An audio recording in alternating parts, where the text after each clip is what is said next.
Good evening. Welcome to the Scottish Family Party live stream. We're maybe a few seconds too early.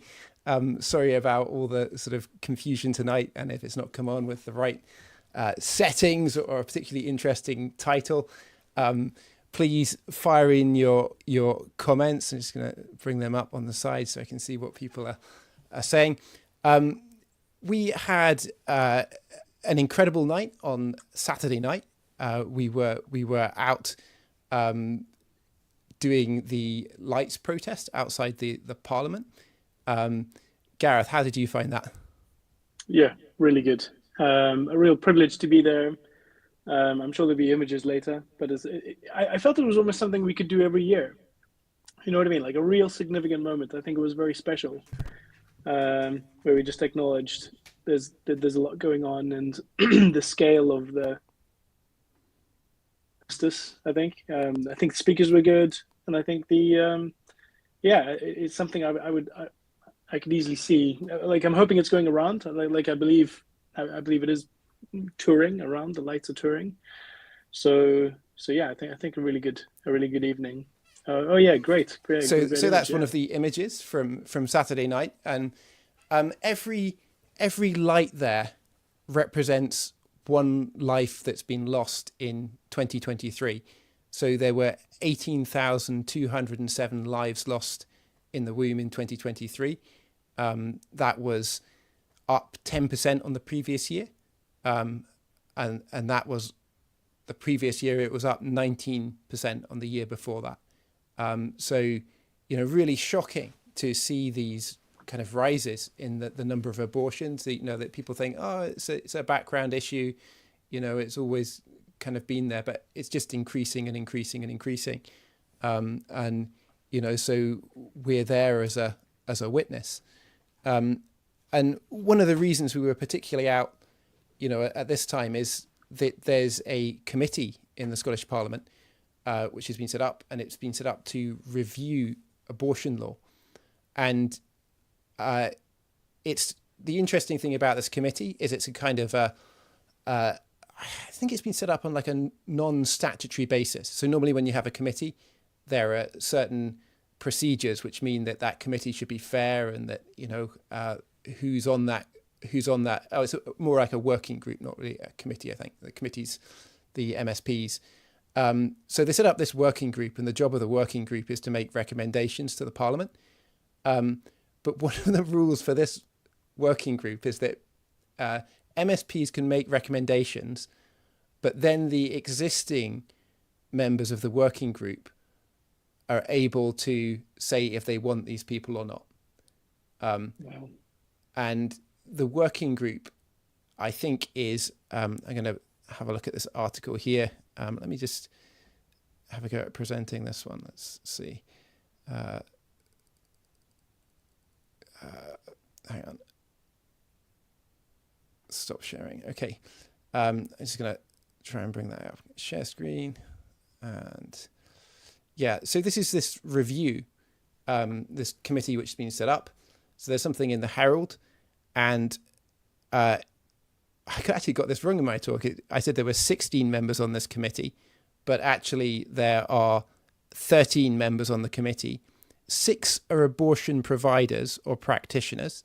So they're non-profits or, organizations which are providing abortion. Now, when you hear non-profit, all that means is that it doesn't have shareholders. It doesn't mean that it doesn't have highly paid people inside the organization. It just means it's not distributing money to shareholders. So of the people on this committee which are going to make recommendations, there's 13, 6 are abortion providers. So they are going to make more money if there are more abortions. And 10 of them, prior to being on this committee, have said that they want to see the full decriminalization of abortion. And Wow. presumably the other 13 just haven't made, the other 3 haven't made a public statement on it. And the fact they're on the committee probably means that they're in lockstep with the others, but just haven't published their opinion on it. And so from the outset, this committee has said, like, they're only going to go in one direction, which is to make abortion more available. So Gareth and I, we both work in technology. And one of the things which, I know from working in web work is that Google did a study.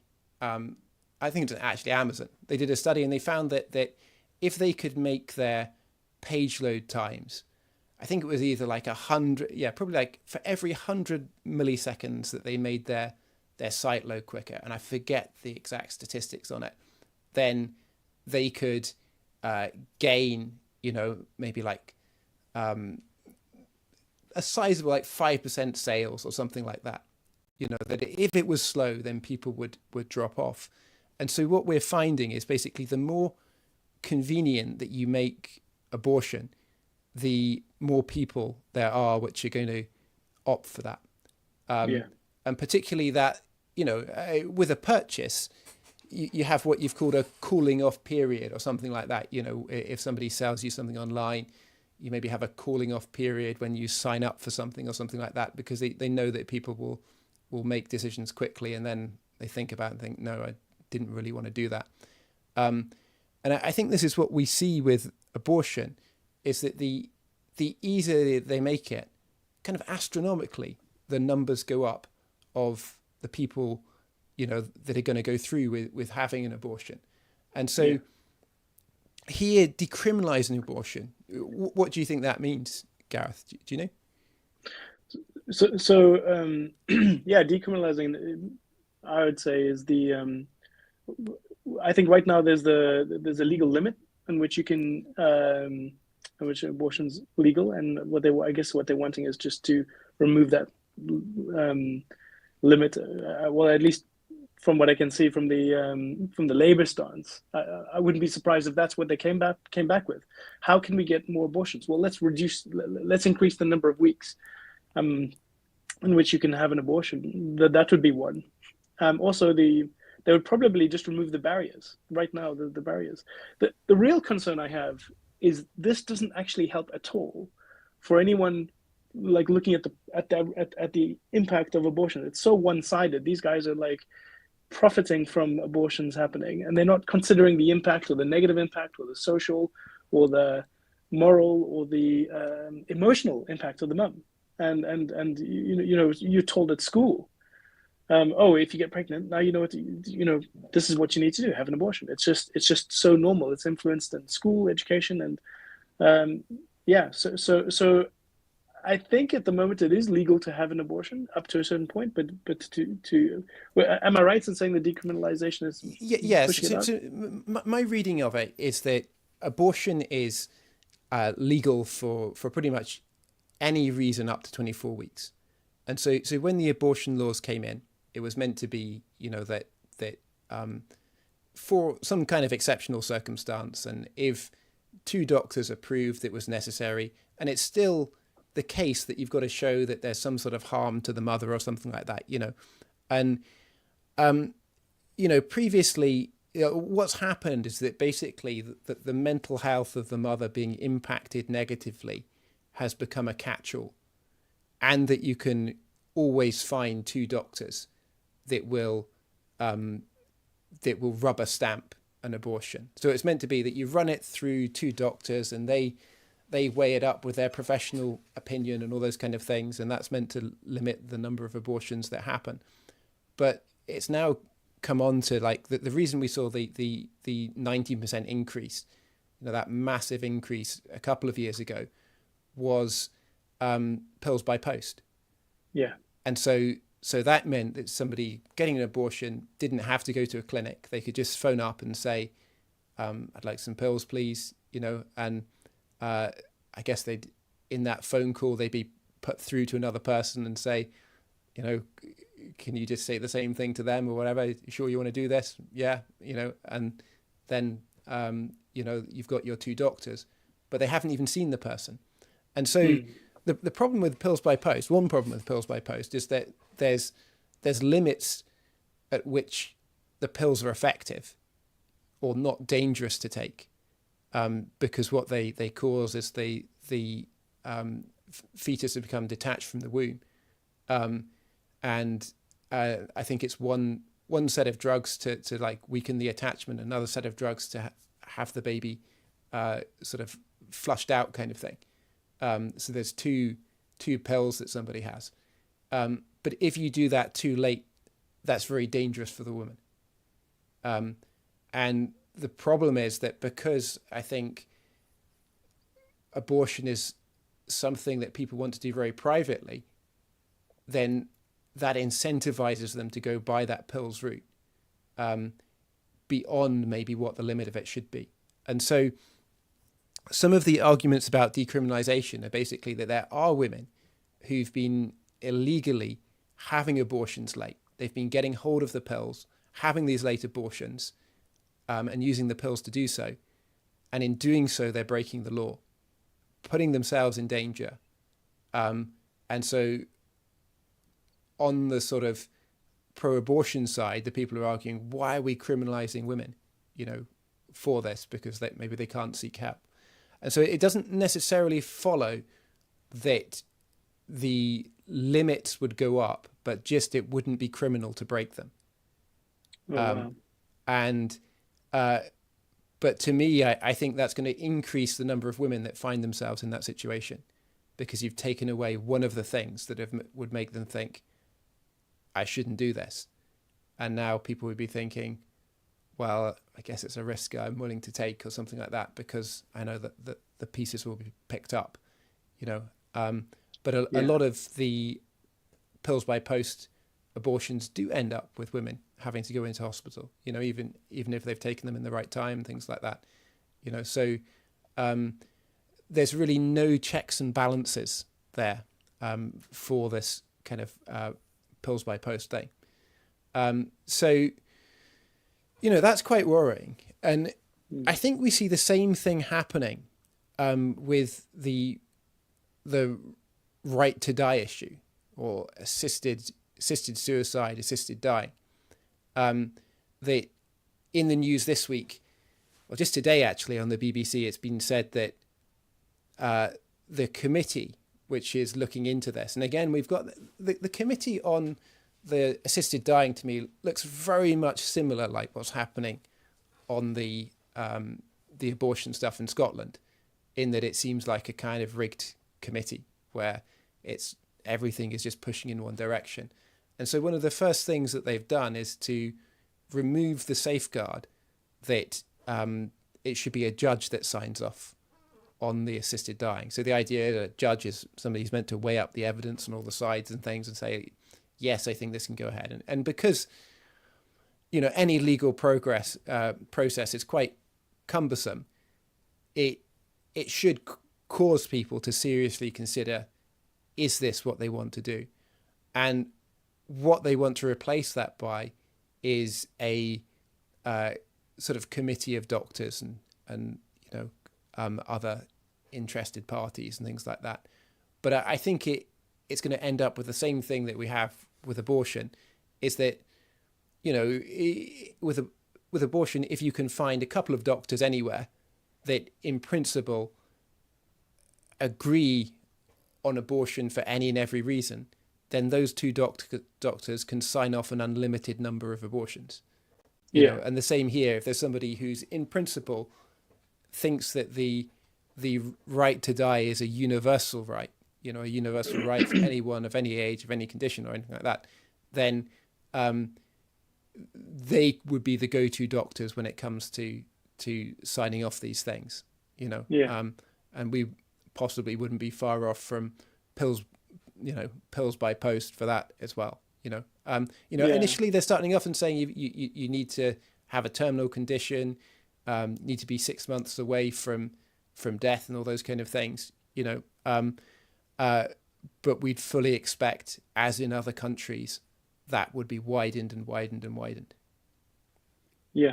What when it comes to the you mentioned the definition of a baby is whether it's wanted, and a fetus whether it's not. You mentioned there's this choice that the mother has.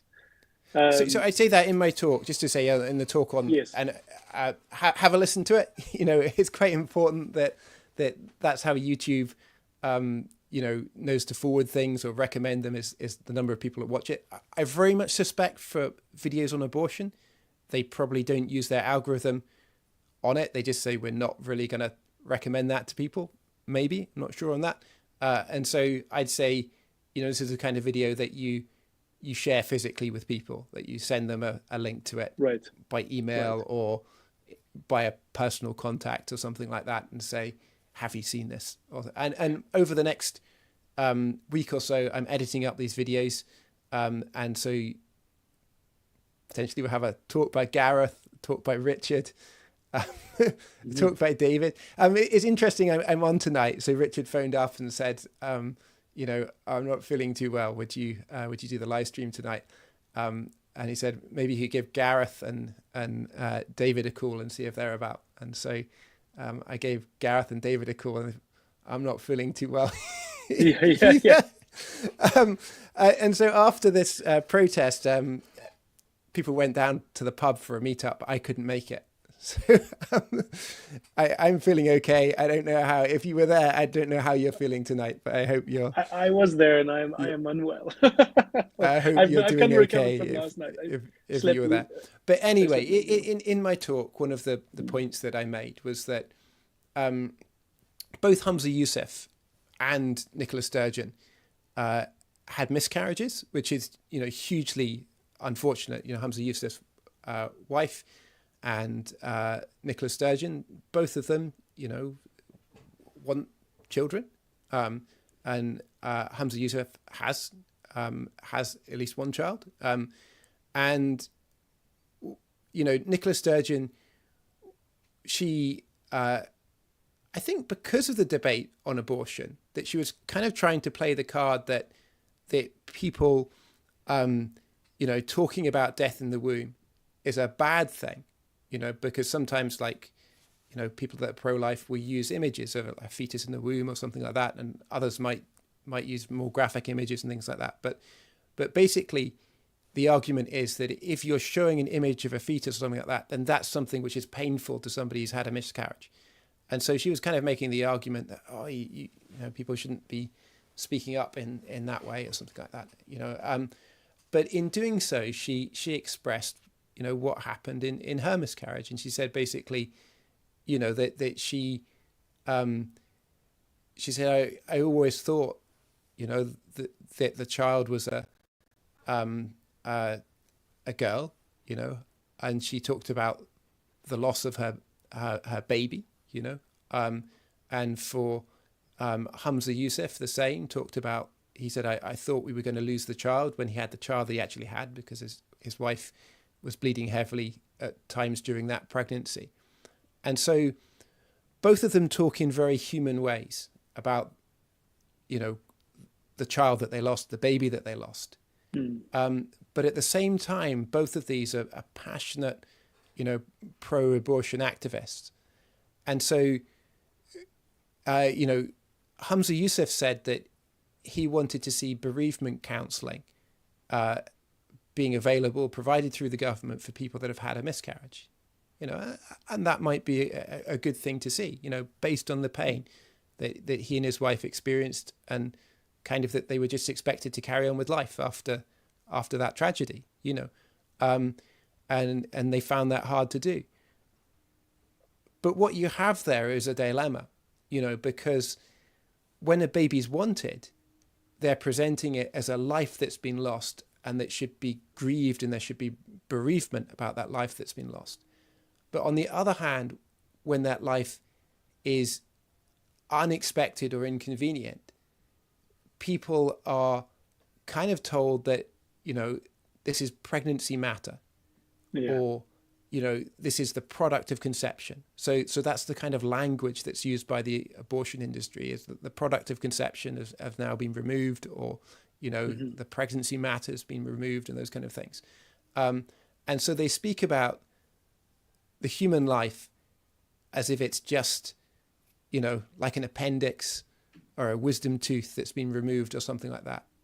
not an Yeah. independent life, you know, and Like so there's this a real part of the double mother. That's double standard. my Yeah, body. my body, my choice, you know. Yeah. And actually, in the assisted dying thing, it's interesting because at the moment, it's not your body, your choice in assisted dying. It's only if you are terminally ill and within six months of dying that you Yeah. have the choice of whether you could take your own life. And here Yeah. Yeah. we're saying absolutely solid, you can take another person's life, you know.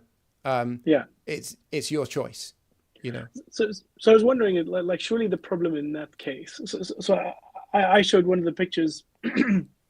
I can't remember. One of the organizations uses a little fetus, which is a living fetus in terms of it's a picture of a baby at 12 weeks, or is it, or something close to that. And I showed them to my children. I said, "What's this?" And immediately they said, "It's a baby." They could see that just without, within a fraction of a second. They're like, "It's a baby. Yes, it's got an umbilical cord and things, and it looks a little bit weird, but it has arms and legs, and it looks a bit different."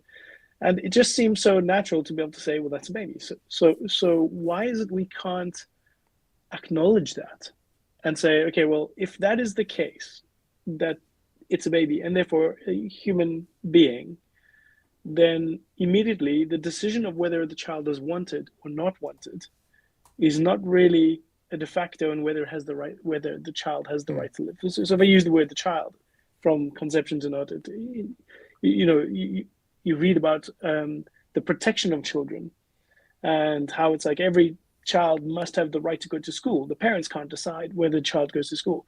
Every child must have the right to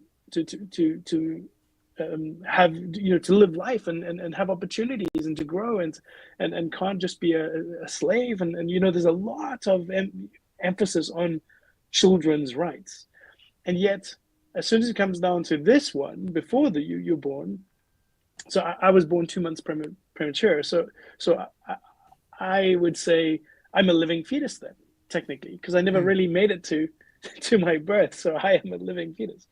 So do I have the same rights? So I do feel that just because sorry, just because there's a want in the word, it therefore the child becomes a baby, and if there's a not want for whatever the reason being, and I think that's the issue as well. Say the scanning for Down syndrome, all these kind of things.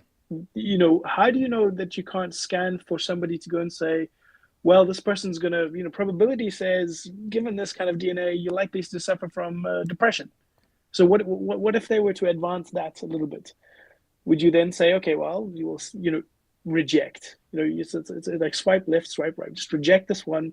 Let's try again, get another one. Reject. This one's got all the features we want, and apply. Yeah. I just feel it's such a scary world and just unfair. I don't think it's right. I'll show you this one. I'll see what you think of this. Gareth and I are both coders. So I was just playing around with ChatGPT. This is something I was trying to do for a while, and they keep bringing out new models and things like that. I wanted to do an illustration which illustrates, just the number of lives which are sort of taken in the womb. And we were doing this thing with lights and things like that. So I was, thinking it's quite hard for people to picture what like 18,000 looks like. So this is something that I can put like these lights, these stars on the screen, and I can control how many are on the screen at the same time. So at the moment there's 50 on the screen at the same time. And that's the number of lives that are taken in Scotland in the womb every day. And so, and I just found, when I was working on that and playing with it, I found it convicting.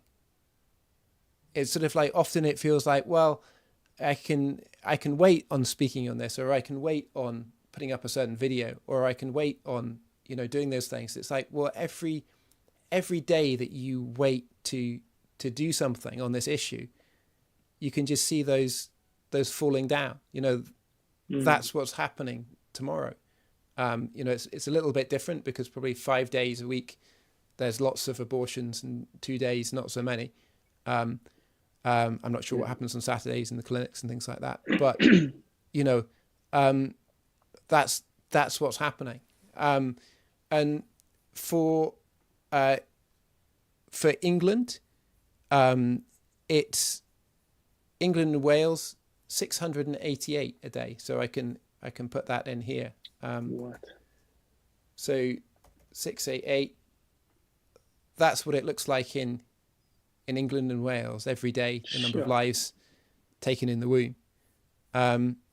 And if anyone's watching in the States, 2,813. Oh wow! So each day, you know, these are lives that are being taken away in various countries, and the thing that makes the difference, you know, on the issue of abortion is the law, is, you know, that abortion is legal. And so if we want to see a change, it means seeing a change in our parliaments. And, you know, so that's why we're standing as like the Scottish Family Party, is that, you know, we're standing on lots of other issues to do with family, taxation and all these kind of things as well. But probably the most important thing we're standing on is this issue of life that we're seeing, you know, coming through from both being pro-life, you know, in the womb, also assisted dying, that we think the same way that you've seen abortion ramping up, you'd see assisted dying coming through. And we think once that value of life has gone, you'll see society kind of radically changed in the way they think about life. You know, so if you can imagine that if it's quite normal for, you know, elderly or dying people to opt for assisted suicide, or just people that have run out of money, you know, they've got into their later years of their life, they haven't saved up enough pension or something like that, you know, and they opt for assisted dying or something like that. Or imagine a generation that's grown up and thinks like that they've had a raw deal, you know. So you've got the, you know, Gen X, Gen Y, you've got the boomers, and it's not inconceivable that you'd have laws passed in the future that say you've had your time, you've had your share, kind of thing. You know, once you've said that life is not sacred and life can be taken for certain reasons, then you can continually broaden those reasons for when life is taken away. Yes. Yeah, it's similar to what I was saying with broadening the reasons for what you would scan. You know, is my child going to be, you know, in the top 10%, whatever it is, you know, and you just roll the dice and try again. But exactly. So people coming up with the conclusion to say, well, actually, the cost of, you know, medication, or the cost of, I had somebody who during the hustings, the Lib guy was a doctor, and he described how somebody was diagnosed with terminal cancer, and 2 weeks later couldn't get hold of him, and he had gone to Switzerland and had himself just terminated, just ended, you know, killed. And I was saying, well, how did you know that was right? Like, how, you know, what if your diagnosis was wrong? What if we saw recently with the you know, 50 babies incorrectly diagnosed as having Downs?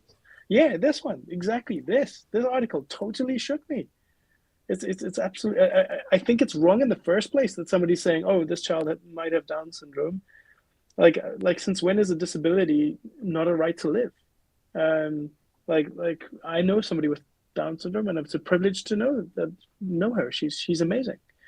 And yeah, so I find this really shocking. I think in the article it says they did some further analysis, and there were over 50 people, 50 incorrectly diagnosed babies which were aborted. And the comment there was, well, you know, the sympathetic comment I think given to them was, well, you could have miscarried anyway.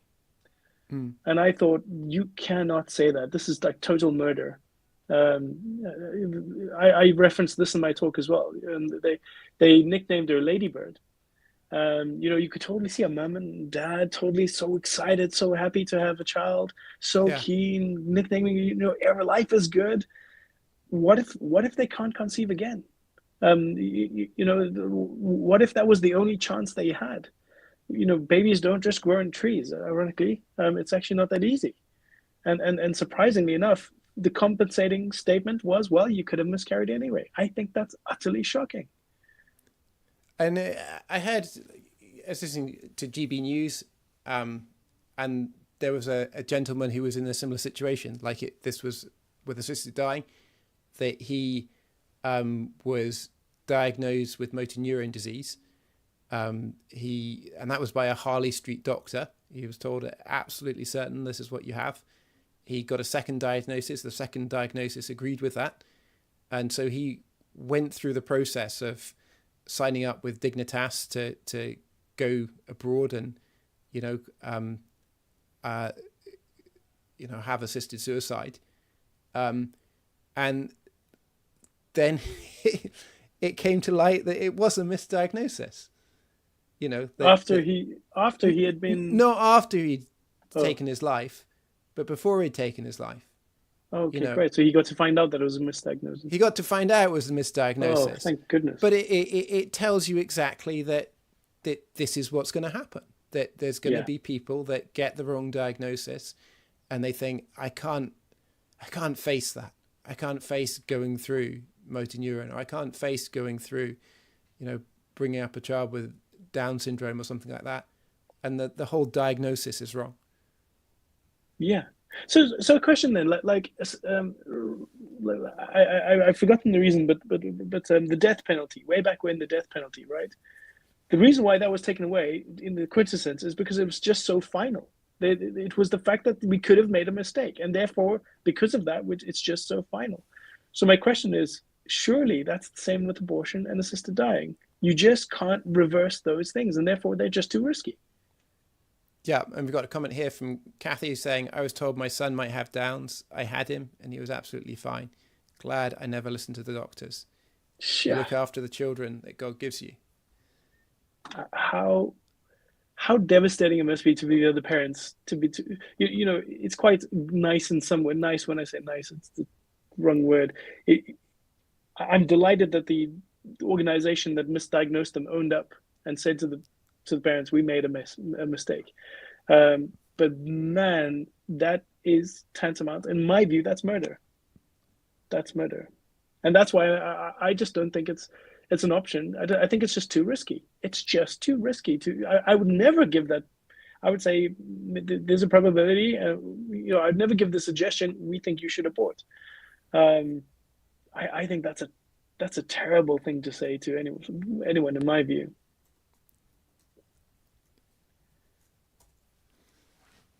And so maybe moving from this topic, did you see the news with Trump and where he was signing into law that men can't participate in women's sports? Oh no, I did not see that. No, I was enamored with the Gaza fund that he was doing. No, I've missed that. Sorry. So you're saying there's so many of these, things that these kind of sweeping presidential things that he does, and probably some are completely outlandish and some are like radical but sensible. But this was just a great moment where he's got school children and athletes gathered round him, and he signs a presidential order basically saying that, from now on, men can't participate in women's sports, basically. I think biological men brilliant. Can't participate in women's sports.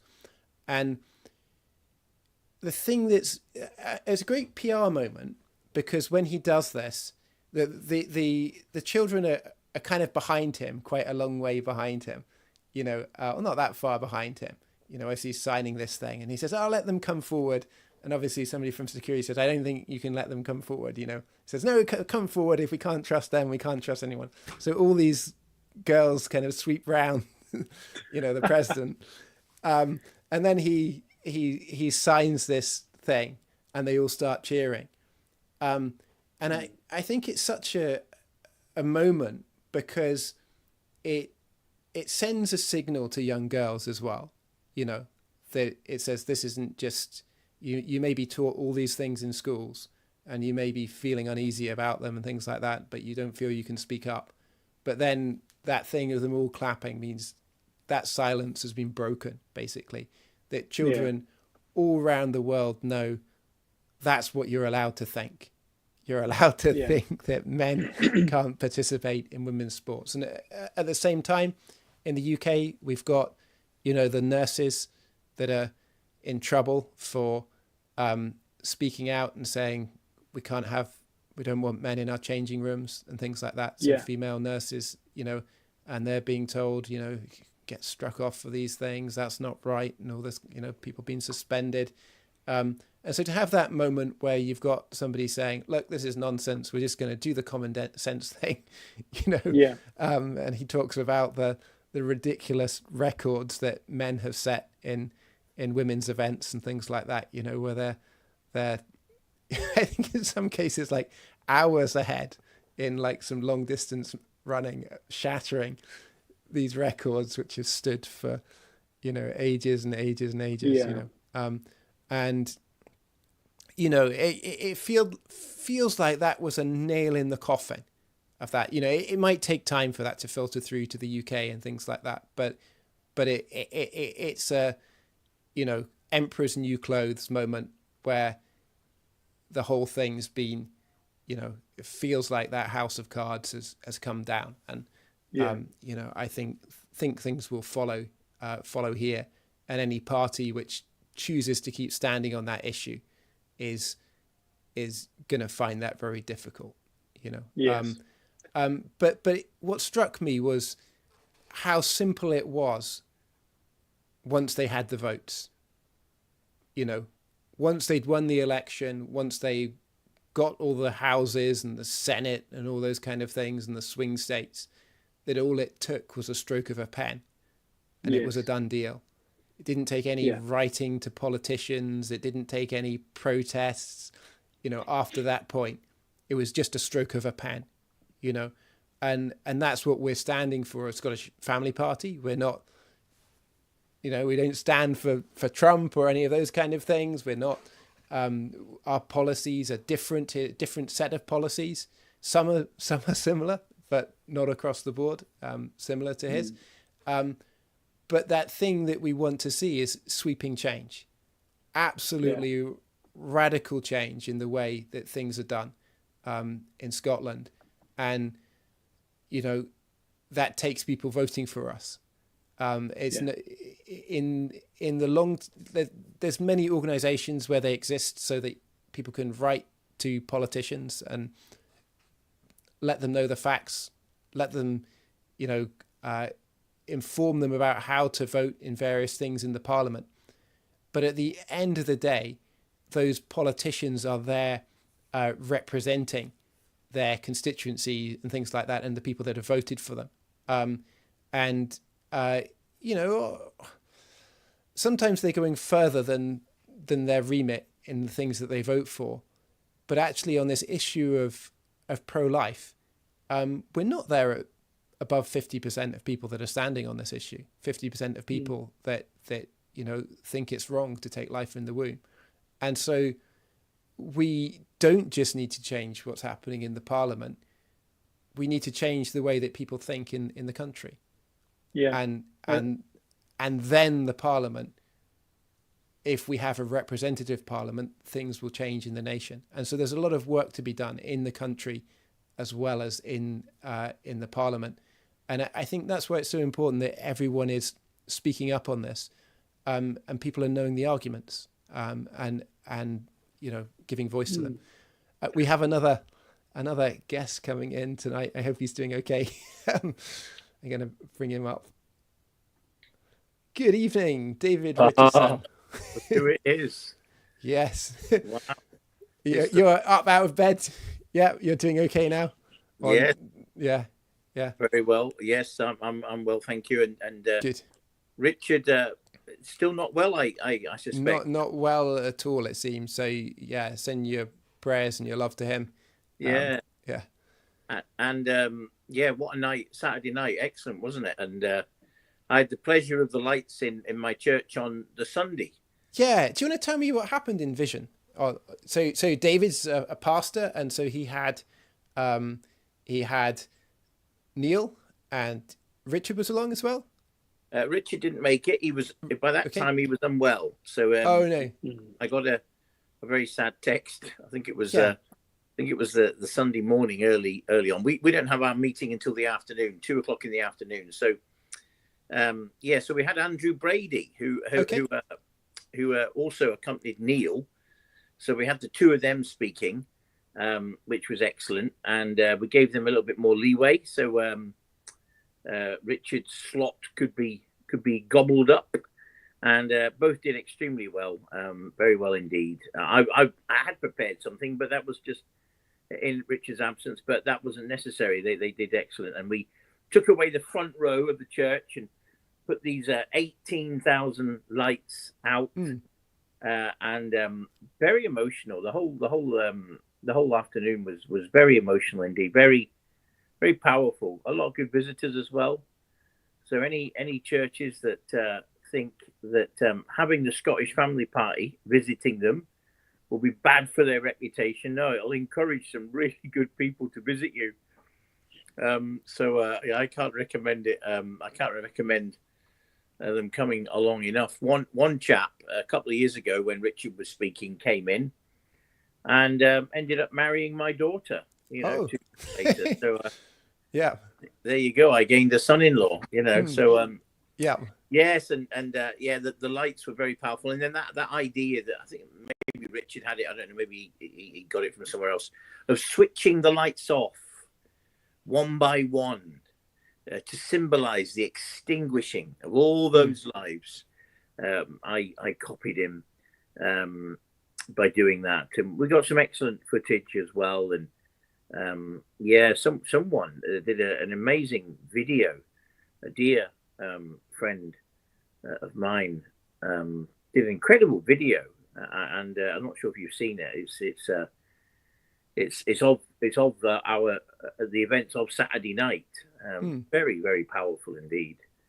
So that was so it's been excellent. It's really been first class. For me, the week before, I was invited to a church to give a talk, and I wasn't talking on behalf of the Scottish Family Party in that one, and I'd say that there are many people that are a part of the Scottish Family Party, but can also speak like not on behalf of the party on the issue. So as a party, we're not a Christian party. People sometimes assume that we are, but we're not. We tend to stand on issues, just based on the values that are there, and we do so based, on evidence, basically. But there's many people in the party that have faith. We're a party which is open to people of all different faiths, and we tend to find that people, from different faiths often have socially conservative values, whether they're Muslim or Hindu or Sikh, or they're often just that belief that there is a God is going to change the way you think about these issues of assisted dying, of abortion. And I can say that for myself because for the first 18 years of my life I was atheist, and so just having that reference when I became or was even considering that there was a God, that there was somebody else in the equation, you can imagine, like, if there's no God, then the reference point for the woman is basically, well, I'm the most significant person, regarding this child. But as soon as you say that there's somebody who's creator, who's above all those things, then you have a basis for a unique value for each life. And many religions would lead you to that conclusion that all lives have the same value therefore no one has the right to take another life. You know, and there'll be some people that don't have faith that will, you know, also say, you know, abortion is wrong, or is it wrong at various points, just based on like seeing the image of a baby in the womb and saying, look, here's an individual with a heartbeat, with, you know, fingernails, able to respond to music. This is a life, you know, this is a living individual.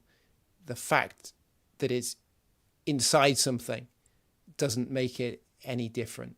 And, you know, this is one of the points that I make in my talk, is that basically, you know, normally we'd say if something is vulnerable, then it deserves protection.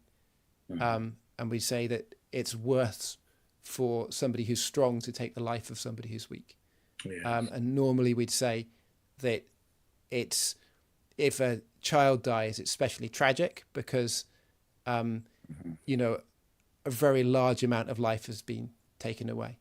You know, so if somebody dies in their 80s, it's very sad, you know, but there's a part of us that says, well, you know, they had a good life. But when a child dies of cancer or something like that, you know, it's especially tragic. They never got married. They never did all these things. But a life cut short in the womb, you know, it takes away the maximum amount of life. And so it's especially grievous. And I say that's something that, you know, from not a religious point of view, that many people might come to see, you know. But it just cheapens life, doesn't it? Life is cheap. There is no value of valuable things. I was reading in the newspaper today, the front page of the Times. Sometimes when I come on Richard's show, I come along and bring a number of articles from the day's and the previous day's newspapers. And I'm not sure if you've seen it today. This was in a number of the ones that the specific one I looked at was the Times. Half of Generation Z or Z think Britain is a racist country, and just 1 in 10 would risk their lives to defend it in a war. Yeah. So this cheapening of life is not just a cheapening of life; it's a cheapening of anything that's valuable whatsoever. Nothing now is worth standing up for, because once you eradicate the most vulnerable, the most weak in society, you undermine everyone's belief, subconsciously even. And so the Gen Z, like 48%, a Times study of the views of 18 to 27-year-olds has discovered a deep erosion of faith in Britain. And it's because it's just you've eroded the innocent, which leaves what left?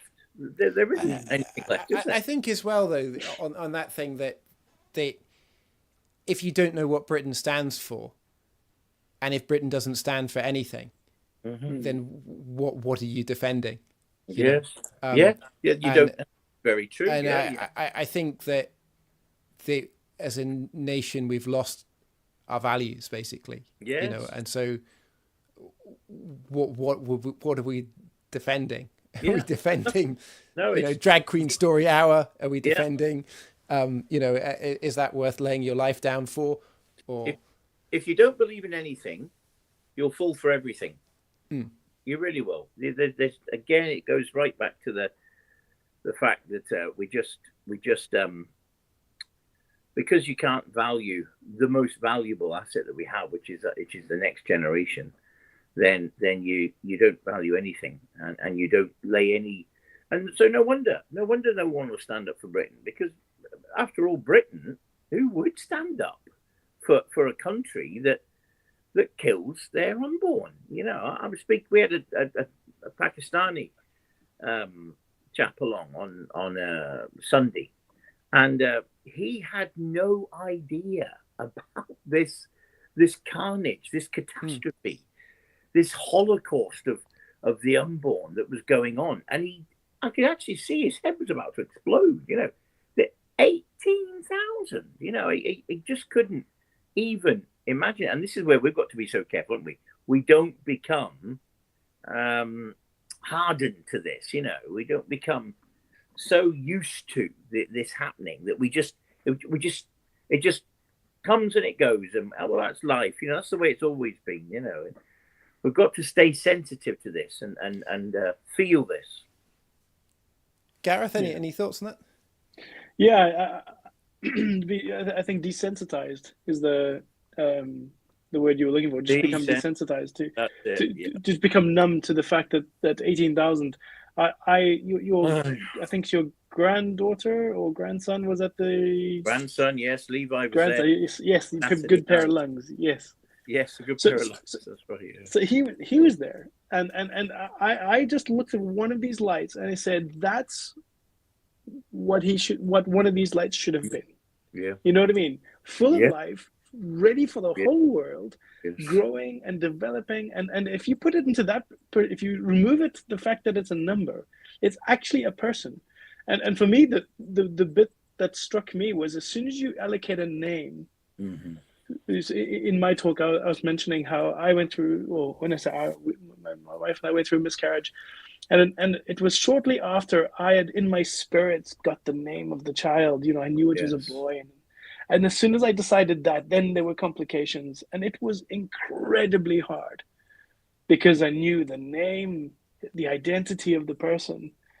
And I had some feeling of that, some connection with that. And there was a whole hope and a whole future. And so it wasn't just this, these things happen. It was a loss of everything that could have been, or should have been, maybe rather. Now that was a miscarriage, so it was natural. I didn't abort.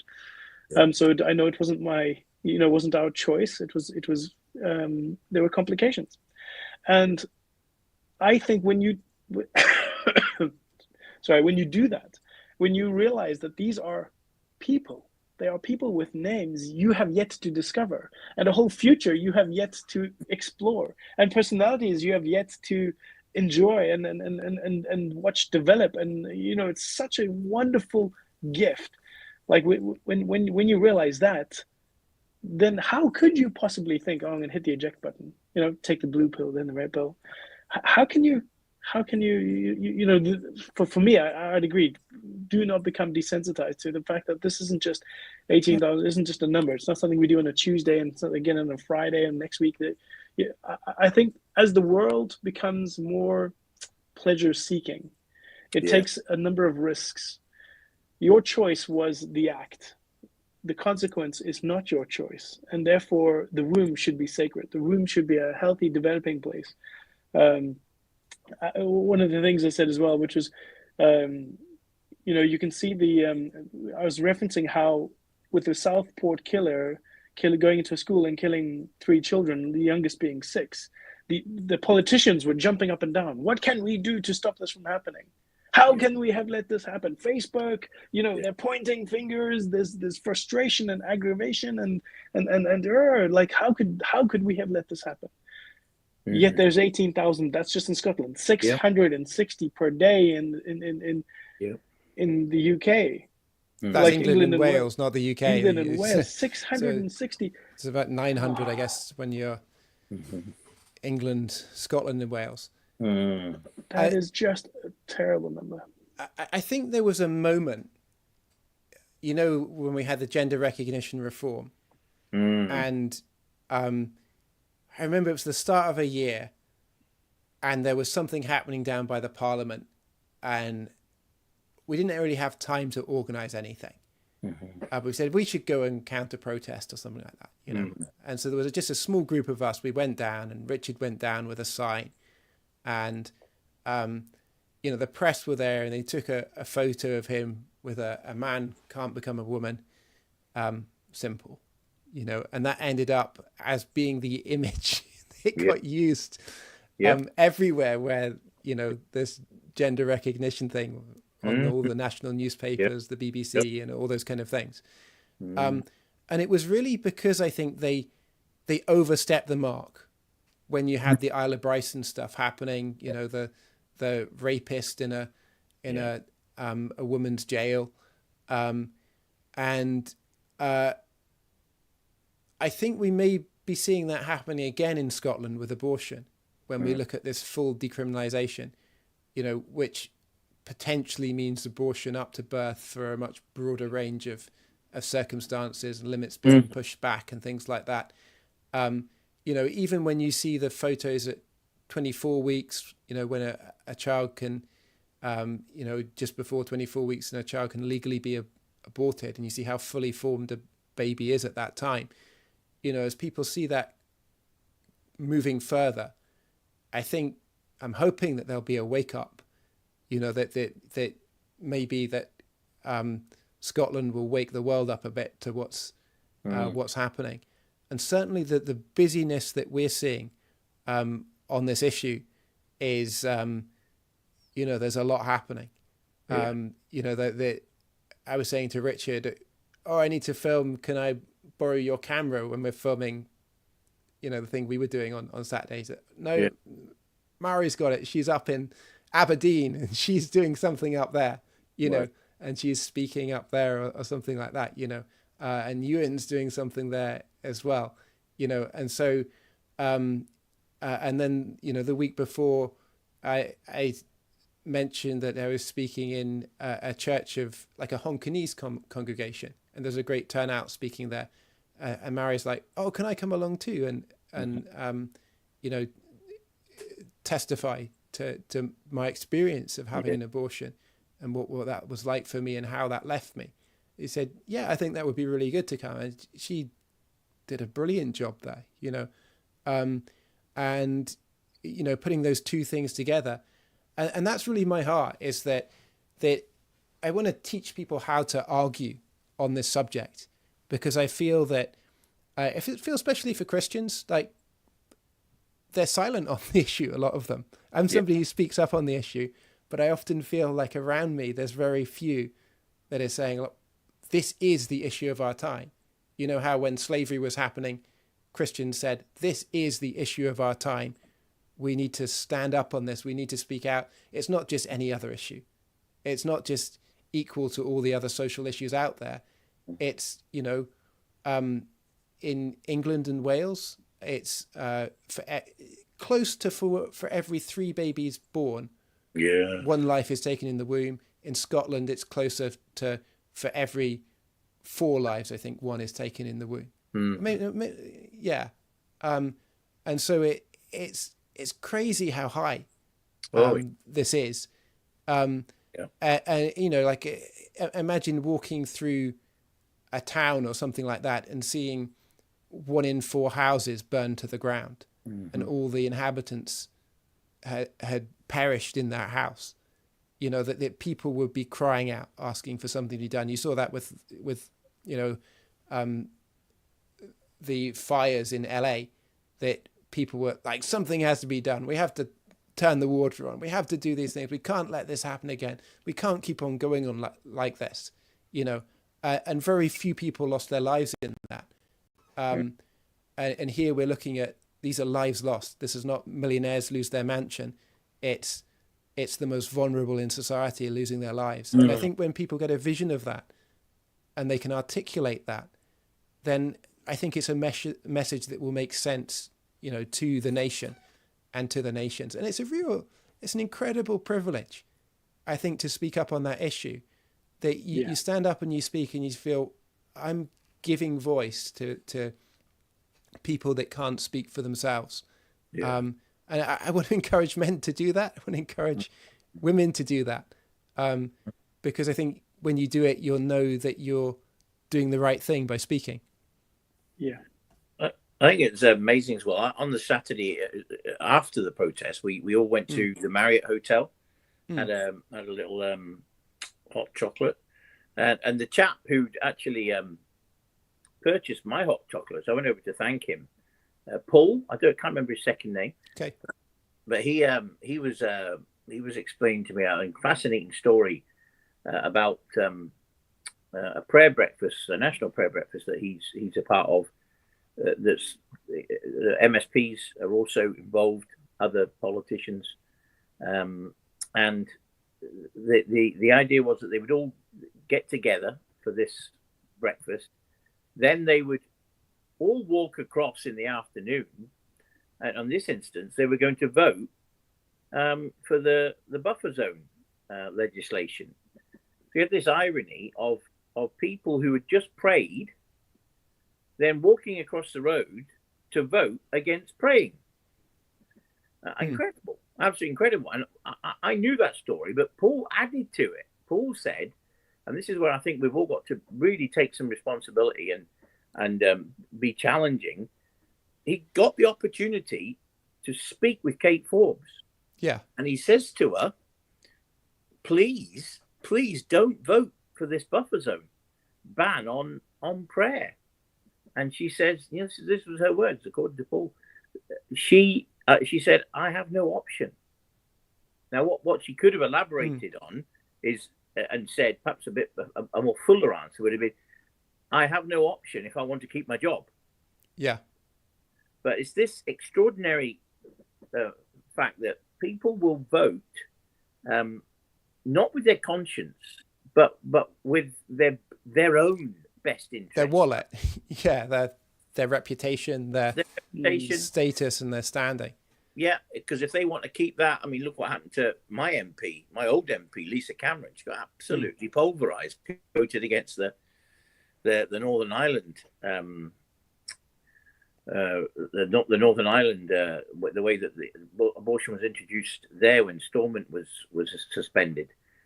She voted against that and was absolutely pilloried for it by her own party. Worst of all, that's why she defected to the Tories. But it's just fear, isn't it? But this is why the wonderful thing about being part of the Scottish Family Party is you're outside of all that. You're not under any pressure. Yeah. And I think I've heard from like somebody said for Reform. I don't know if it's true or not, but that somebody said like it two-thirds were, I can't remember if it was like pro-assisted dying or pro-choice or something like that.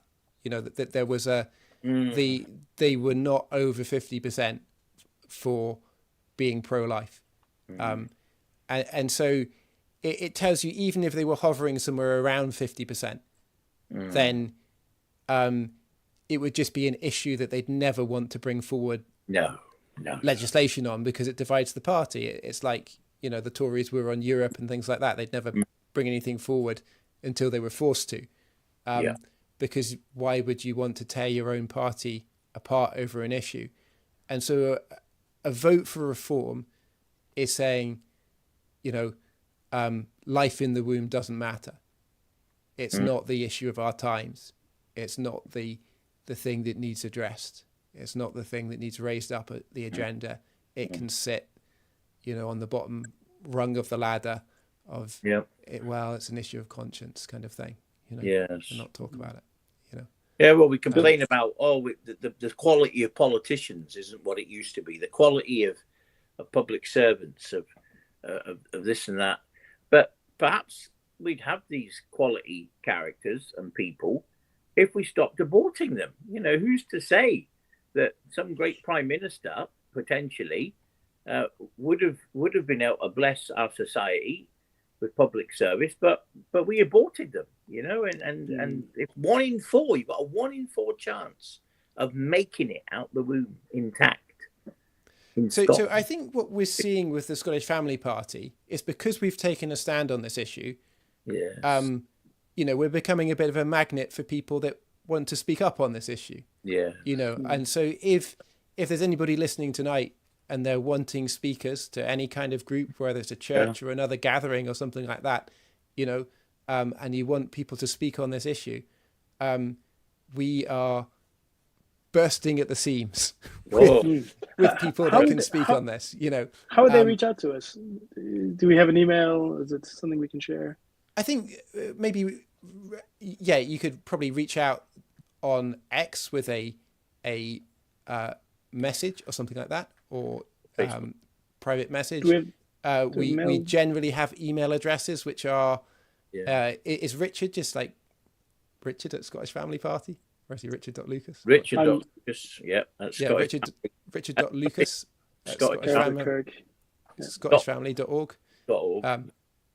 So get in touch and say if you'd like a speaker on this issue. And we've got branches all the way across the country.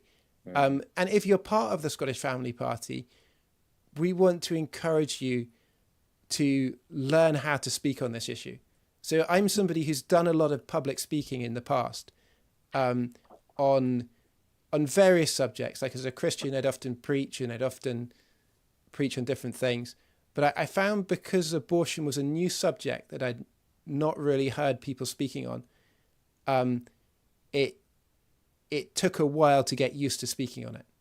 It took a while to get my thoughts in the right place, to work out how I wanted to phrase what I wanted to phrase. And I really want to encourage people to start that journey, because the sooner you start it, the more natural it will become, and the better you'll become at arguing. And that's a big reason I want to speak up, because if I can articulate arguments, it helps other people to do the same. But we just need to see that snowball growing of people who know what the arguments are, and you're just making them to your friends, you're making them whenever the subject comes up. And I think because this is a truth issue, that when people stand on it, nobody will be able to speak against it.